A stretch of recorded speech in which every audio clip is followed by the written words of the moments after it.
just said Toronto's home, uh, like that's like a physical place. Yeah. But in an emotional sense, I don't know what that is because I've never really felt this sense of belonging there. Right. I'm speaking today with Ian Harnarine, the writer and director of Doubles. Ian, thank you so much for the time to chat. I really do appreciate it. I'm happy to be here and talk with you. Really, it means a lot. Thank you. Well, honestly, the film is such a joy. I really, really enjoyed it. It's heartfelt, it's smart, it creates conversation. Where did it come from? Mm. Um, so the film is very personal in ways that you may not, or at least I should say, not may not understand, but ways that you may not expect. It's based off of the relationship that I had with my own father, but not exactly. So, like, actually, I had a great relationship with my father, not like the one that's depicted in the film between the father and the son, but it's an emotional, I guess, connection because probably about like I guess over 10 years, probably about 15 years ago or so, my father was diagnosed with Alzheimer's disease, with dementia. And perhaps you know, or many people know that there's no cure for dementia, there's no cure for Alzheimer's. It's just a matter of how quickly is somebody going to go down, right? Like how bad, how quick is that descent going to be? And with my father, I'd go back and forth. I was going to school in New York. My mom and dad still lived in Toronto. I would go back and forth to visit and help out as much as I could. And towards the end of his life, he had really become like a completely different person. He had changed so much. And towards the end of his life, he had really become like a completely different person. He was no longer the man that raised me. And it's like that feeling of what it's like to meet your father towards the end of their life. That's what the film is about. That's really like the starting point, or I should say the emotional core. So it's not really like the story is not really the relationship that I had with my father, but the emotional truth is definitely there for sure. That's absolutely beautiful. Now, in your experience here, I mean, in many ways, in some ways, the film feels like it's told in reverse. I don't know if that's fair to say. Whereas you said you didn't know your father at the end of his life, but you knew him well. You have a character who didn't know him at all and is meeting him for the first time. Yeah, that's right. That's actually I love that. I love the way you just said that because that's exactly right. And it, it's an interesting thing, like as we age, as we get older and we learn about our parents, there's things that we just don't know that we'll never know that they had to deal with, right? Mm, And I have an inkling, of course, of living most of my life with my father and seeing him age.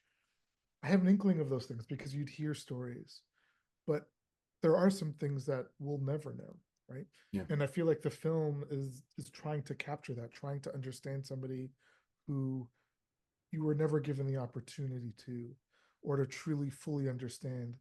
And even by the end of the film, I don't think that the son truly knows what the father went through. He has an idea, perhaps, um, but at least there's not a sense of judgment in terms of the decisions that were made by the father, that truly affected the son, right? That really affected the son in a fundamental way, life changing Mm. decisions that were made. Um, Perhaps he has a better understanding of why some of those decisions were made. Well, it's interesting because I feel like the title has a dual meaning.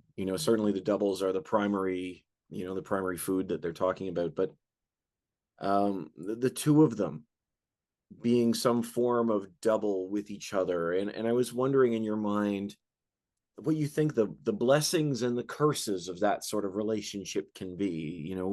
We always try to escape our parents, but we never do fully. Yeah, that's exactly right. Um, we can't, like, we try not to judge people by the decisions that their parents make, or I'm still not sure. Like when we hear about nepo babies and all of this stuff, frankly, we're talking about people that don't really have a choice of who their parents were or are. But then, of course, it's complicated when it gets to money and power and all of these other things. But is it fair that we should have these discussions? And I don't know. Like, I love the way you spoke about it just now, because what I'm interested in is legacy as well. Mm. And what my legacy is with respect to my own father, but also within the context of the film, what is the son's legacy Yeah. to his father? Um, and that's an interesting idea, and I don't think I have. I'm not sure what those answers are, and if there are right answers or not. But I think they're all valid, if that makes sense. Oh, absolutely. I've been thinking about this idea a lot lately. This is tapping right in, to be perfectly honest, because our stories with one another, family and otherwise, we overlap. My father, I've had a time with my father, my kids have had a time with me, and so on. It's like a passing of the baton. And I think that there's something so fascinating about the relationship between fathers and sons, especially the way that you tap into it here. And I guess in your mind, I was wondering what you think that core is between fathers and sons that is sort of ubiquitous, or if there is one. Oh, great! That's wow. That's a question that I've always been trying to figure out, and frankly, I don't know what the answer is. Mm. I'm like, for me, like, that's actually the motivation. Well, I shouldn't say the motivation, but one of the strong reasons for me making this film is the testing of that relationship. Mm. Is blood thicker than water, right? Like, what actually puts pressure on an intrinsic relationship like a father-son relationship? And I've I'm fully invested in exploring these bonds that people have within one another. Um, and I don't know if that's possible, because in early parts of writing of this film, I'm putting a son in a difficult position where he has to choose if he's going to help his father or not. His father's in a really bad situation, and the answer is, well, one of the answers was, of course, that's his father, right? Of course, that's his father, but maybe not, of course, because if you have these ideas of your father, if your father made these decisions, what can complicate that? Of course, like, Mm. what can make that decision even harder? um and so I don't know what that bond is. You asked a really simple question, and I've it's a question that I've really thought about for a long time, both personally, but also within the context of this work, what that actually means. Like, like I don't know what the I've thought about it in terms of my own relationship with my father, what it is that I gained from him in a physical sense, but also emotionally, um, spiritually, whatever you want to talk about. I'm still coming to terms with that actually is. There's some traits that we have in terms of perhaps a little bit of stubbornness, perhaps a little bit of hardworkingness, Mhm. but then there's also um, all these other things that are genetically ties us. But I don't know beyond that, like, concretely, what that actually is. But it's definitely the fuel for me thinking about these relationships and influencing how I write these characters. Well, and that is the soul of the film, if you will. Like that is their relationship and how it sort of evolves and forgive me, the son's name. I can't think of his name. Danny. How Danny evolves in a Yeah. way throughout that film. One of the things I thought was interesting too, shifting gears a little bit, is the tension of two homes. Mm. Because I find that, like, certainly with Danny's character, he's called by his mother, when are you going to come back? And yet he feels this, he starts sort of setting up a life in Toronto. I think it's set in Toronto. Yeah. I was wondering if you could speak about that and that sort of, what does that mean to you? That's such a great question. So I was born and raised in Toronto, right? Toronto's home for me, for sure. But like, that what home is such a complex question that I don't know the answer to. Of course, I just said Toronto's home. Uh, like, that's like a physical place. Yeah. but in an emotional sense, I don't know what that is, because I've never really felt this sense of belonging there. Perhaps because of the way I look, right? I can't say I've really ever been fully accepted or feel accepted. Um, just walking the streets. That's changed over time as Toronto's become more and more diverse. But for the most part, I grew up in the 80s and 90s where Toronto really doesn't look like the way it does now. Right. And parts of my culture didn't really permeate society or Toronto as much as it does now. Um, and so growing up, like these, the identification of self is very different. And then when I go back to Trinidad, which is of course my familial home, I do look like the people there. However, once I open my mouth and people hear my accent and the way I speak, I'm clearly not Trinidadian. Right. And so like, and of course, these are all just first generation issues that, all children of immigrants are dealing with constantly. Whether it's this generation or, hundreds of years ago, people dealt with these same questions of belonging. Um, and I don't know. I still don't know what that answer actually is. Again, like you're asking questions that don't have any answers to, that I love to talk about. Um, because again, that's like it's so complex, these issues that manifest themselves in so many different ways via these characters, and a lot of the issues that I think I've tried to address in the film. So I don't know what home is, and I think that's kind of what Danny's experiencing as well. Because perhaps he was meant to be live in Toronto, but he's in Trinidad, but he doesn't want to be there. Or I guess perhaps by the end he does want to. But for a large part of the film, he doesn't want to be there at all. He wants to be in Toronto and he wants to experience that life, and he experiences it. He does experience that, but then he's able to make the decision of where he calls home.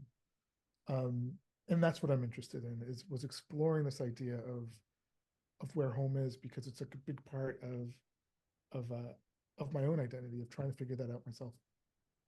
Well, and there's some fascinating scenes, like the scene, I think they're at a club and they're sort of talking about where they're from, but Yeah.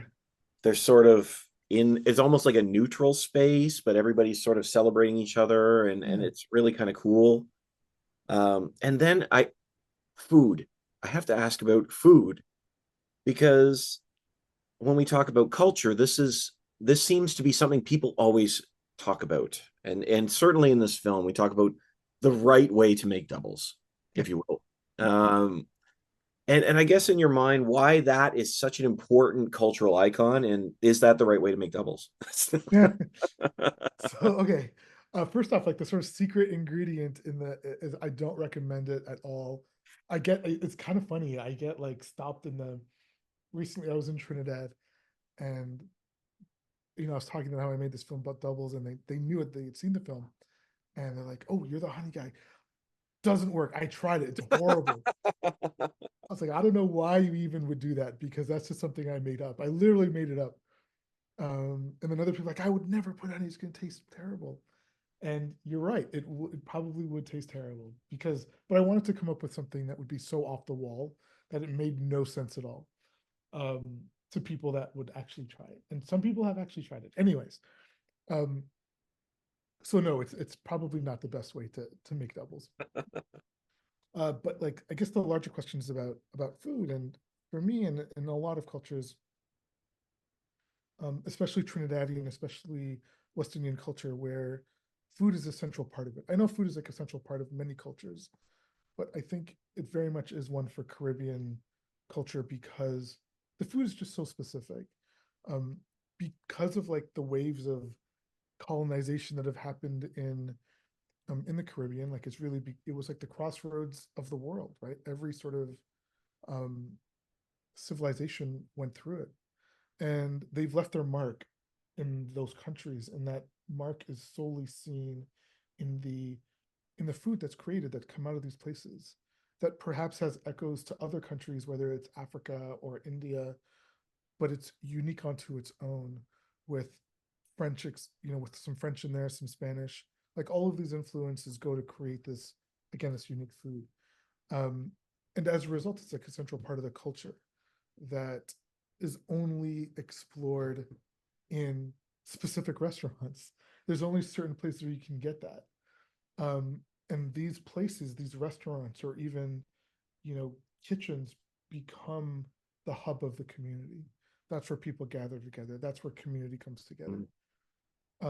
Because there isn't, I don't know, at least in Trinidad, there isn't really a thriving art scene, or at least cultural scene, where, movies and galleries and whatnot, that doesn't really exist on the scale that it exists, in other places. And so when people are going out for a cultural evening or just social events, it's usually based around food in the everyday. Of course, there's concerts and stuff like that, but the everyday culture really does revolve around food. And so I wanted to pay tribute to that and recognize that, the importance of food within the culture. I love that. The idea of it being the communal experience, I'm so big on. That's really cool. Ian, I'm loving this conversation, but we're running out of time. As we start to wrap up, I'm wondering what you hope people take away from Doubles. Mm. For me, what I'm interested in people having is not necessarily learning anything. If they get something from the culture, that's fine. But for me, my goal is for people to feel something, to have some sort of emotional response while they watch the film. If that's happened, for me, I've done my job. Everything else that they maybe get from the culture, or perhaps see themselves in a different way, that's even better for me. But if people feel something when they watch the film, I'm good. I love that. I love that. And I love the film. It's such a joy to chat with you. Thank you so much. Ian Harnarine, writer director of Doubles. Ian, thank you so much for the time. Have a great day. You too. Thank you so much.